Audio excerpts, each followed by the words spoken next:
மாணவர்களுக்கு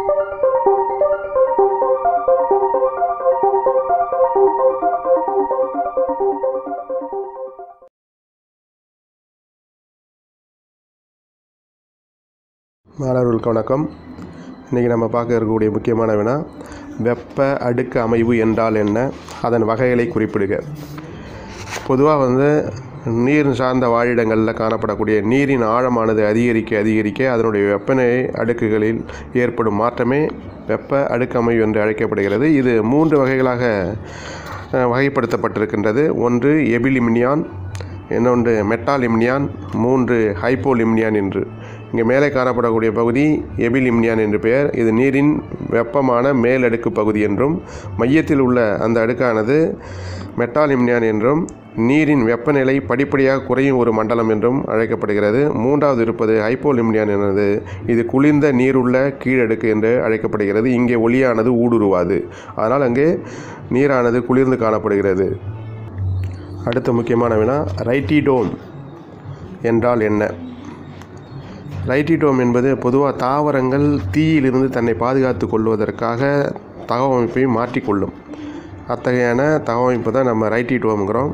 அதுக்கான வரையறை தான் இங்கே கொடுக்கப்பட்டிருக்கு. தாவரங்களில் காணப்படும் தீக்கு எதிரான உடற்கட்டமைப்பு இது என்று அழைக்கப்படுகிறது. இதனுடைய குறுக்கு வளர்ச்சியில் பார்த்தீங்கன்னாக்கா சுபரினாலான பெரிடம், புரணி, அதேமாதிரி ஃப்ளோயம், அதனுடைய திசுக்களுடைய அடுக்குகள் அதிகமாக காணப்படும்.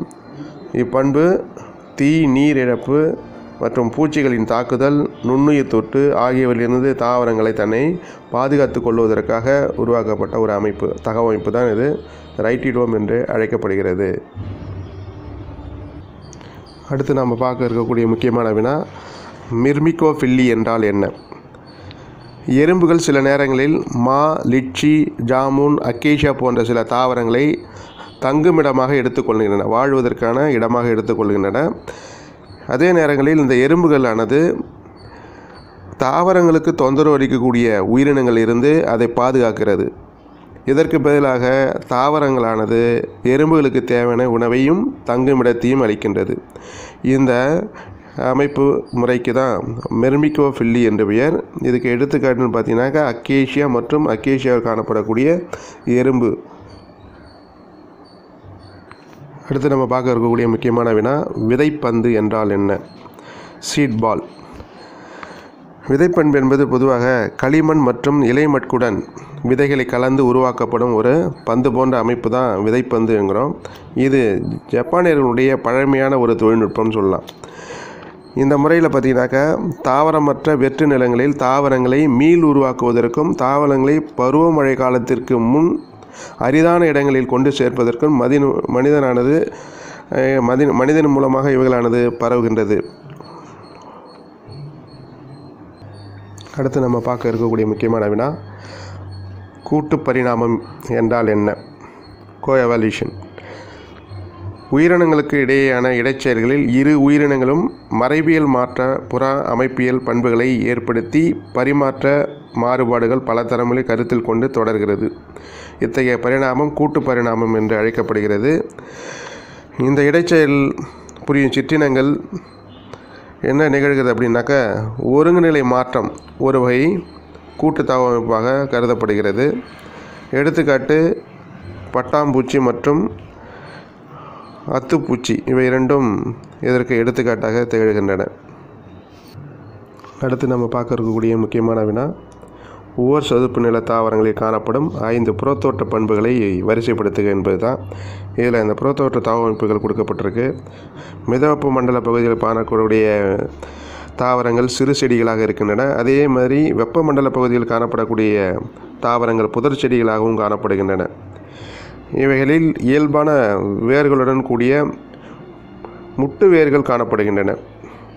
சாதாரணமாக இருக்கக்கூடிய ஆணி வேருக்கு பதிலாக கூடுதலாக சில முட்டு வேர்களும் காணப்படுகின்றன. அதேமாதிரி இவைகள் சாதாரண வேர்கள் புவியீர்ப்பு விசையை நோக்கி வளரும். ஆனால் இவைகளானது புவியீர்ப்பு விசைக்கு எதிராக தோன்றக்கூடிய சிறப்பு வகை வேர்களான நெமட்டோபோர்கள் என்று அழைக்கப்படுகின்றன.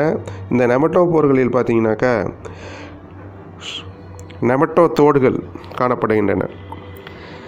இந்த நெமட்டோடுகள் மட்டும்தான் நெமத்தோடுகள் என்று அழைக்கப்படுகிறது. இவைகளானது காற்றோட்டத்தை பெறுவதற்காக வாயு பரிமாற்றத்திற்காக பயன்படுத்தப்படுகின்றது. அதனால் இது சுவாசிக்கும் வேர்கள் என்றும் அழைக்கப்படுகின்றன. எடுத்துக்காட்டு அவிசினியா தாவரமாகும். நம்முடைய பகுதியில் இருக்கக்கூடிய பிச்சாவரம் காட்டில் பார்த்திங்கனாக்கா அதில் அந்த நீர்நிலையினுடைய ஓரப்பகுதியில் பார்த்திங்கனாக்கா வேர்களானது பூமியை விட்டு எதிர்ப்பு விசைக்கு நோக்கி வெளியில் இருக்கும். அந்த வளர்ந்துருக்கக்கூடிய அந்த பகுதி தான், அந்த வேர்கள் தான் சுவாச வேர்கள் என்று அழைக்கப்படுகின்றன. அதே மாதிரி அடுத்த பண்பு பார்த்திங்கன்னா தாவர உடலத்தினுடைய தரைமேல் பகுதிகள் தடித்து கியூட்டிகளை பெற்றுள்ளன என்று சொல்லப்படும். இது ஒரு தகவமைப்பு. தடித்த கியூட்டிகள் இருக்கும். சாதாரண கியூட்டிகள் மற்ற தாவரங்கள் இருக்கும். இவைகளில் கியூட்டிகளானது அதாவது புறத்தோலுக்கும் வெளிப்புறமாக காணப்படக்கூடிய ஒரு அமைப்பு இது. அதுக்கடுத்து பார்த்திங்கன்னா இலைகள் தடித்தவையாகவும் முழுமையானவையாகவும் சதைப்பற்றுள்ளவையாகவும் பளபளப்பானவையாகவும் காணப்படுகின்றன.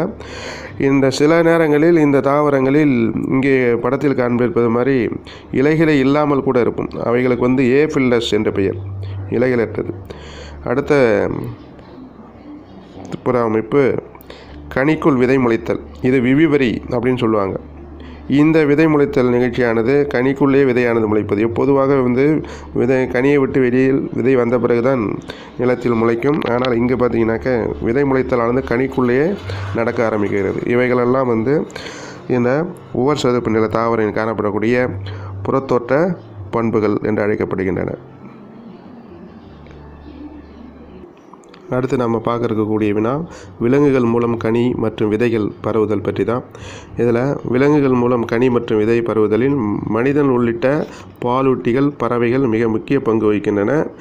கனிகள் மற்றும் விதைகள் காணப்படும் கொக்கிகள், நுண்ணிழை செதில்கள், அதேமாரி முள் போன்ற அமைப்புகள் இவைகளெல்லாம் விலங்கினுடைய உடல்கள் மீது அல்லது மனிதனுடைய உடை மீதோ ஒட்டி கொண்டு பரவுகின்றன. அதேமாரி கனிகளில் காணப்படக்கூடிய சுரப்பித்தூவிகள் மேய் விலங்குகளுடைய ரோமம் மீது ஒட்டி கொண்டு அதன் மூலமாக பரவுகின்றன. போயர்ஹேவியா அப்படிங்கக்கூடிய ஒரு தாவரத்தை எடுத்துக்காட்டாக சொல்லலாம். அதில் அடுத்தது கனிகளின் மீது காணப்படும் பிசுபிசுப்பான அடுக்கு பறவைகள் கனிகள் உண்ணும் பொழுது அவற்றின் அலகுகளில் ஒட்டி கொள்கின்றது. அந்த பிசுபிசுப்பான திரவம் ஒட்டும் தன்மை உடையது.